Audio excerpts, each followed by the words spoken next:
আসছে জুলাই আগস্টেই জাতীয় নির্বাচন চায় বিএনপি।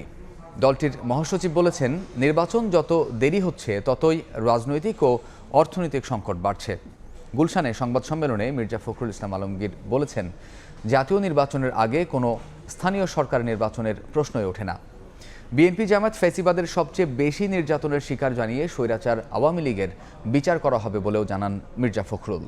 2025 সালের শেষ দিক থেকে 2026 সালের প্রথমার্ধের মধ্যে নির্বাচনের সময় নির্ধারণ করা যায়। নির্বাচন কবে হবে? প্রধান উপদেষ্টা জানিয়েছিলেন 25-এর শেষে অথবা 26 সালের শুরুতে। তার বক্তব্যে মিশ্র প্রতিক্রিয়া দেখা যায় দলগুলোর মধ্যে। নির্বাচন অনুষ্ঠান এবার বিএনপি মহাসচিব বললেন, ভোট যত বিলম্ব হচ্ছে রাজনৈতিক ও অর্থনৈতিক সংকট ততই বাড়ছে। চলতি বছরের মাঝামাঝিতে নির্বাচন আয়োজনের আহ্বান তার।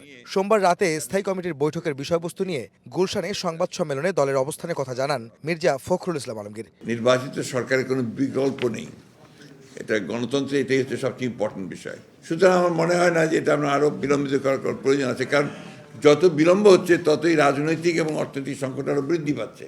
আমরা মনে করি যে এই বছরই মাঝামাঝি সময়, অর্থাৎ আপনার জুলাই আগস্ট এর মধ্যেই নির্বাচন সম্ভব। এবং আমরা এই কারণেই আমরা সরকারকে আহ্বান জানাচ্ছি, নির্বাচন কমিশনকে আহ্বান জানাচ্ছি এবং রাজনৈতিক দলগুলোর প্রতি আহ্বান জানাচ্ছি যে দেশের বৃহত্তর স্বার্থে এই বছরের মাঝামাঝি সময় নির্বাচন অনুষ্ঠানের জন্য আমরা ব্যবস্থা নিতে পারি।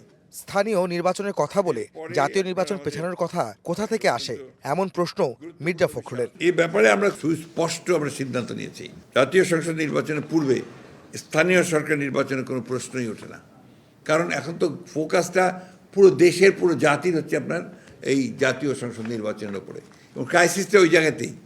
এরকম একটা ক্রিটিক্যাল মোমেন্টে জাতীয় সংসদ নির্বাচন ছাড়া অন্য নির্বাচন করার চিন্তাটা আসে কোত্থেকে? 2 নম্বর, নির্বাচন পেছানোর চিন্তাটাই বা আসে কোত্থেকে? বিএনপি ও জামাতের আদর্শিক দূরত্ব থাকলেও নির্বাচন প্রসঙ্গে সবাই এক।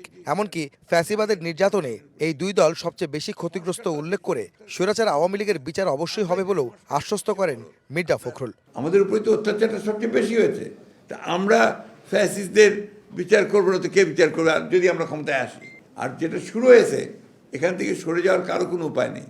অবশ্যই বিচার হবে, কিন্তু আবার বিচার তড়িঘড়িও করা যাবে না।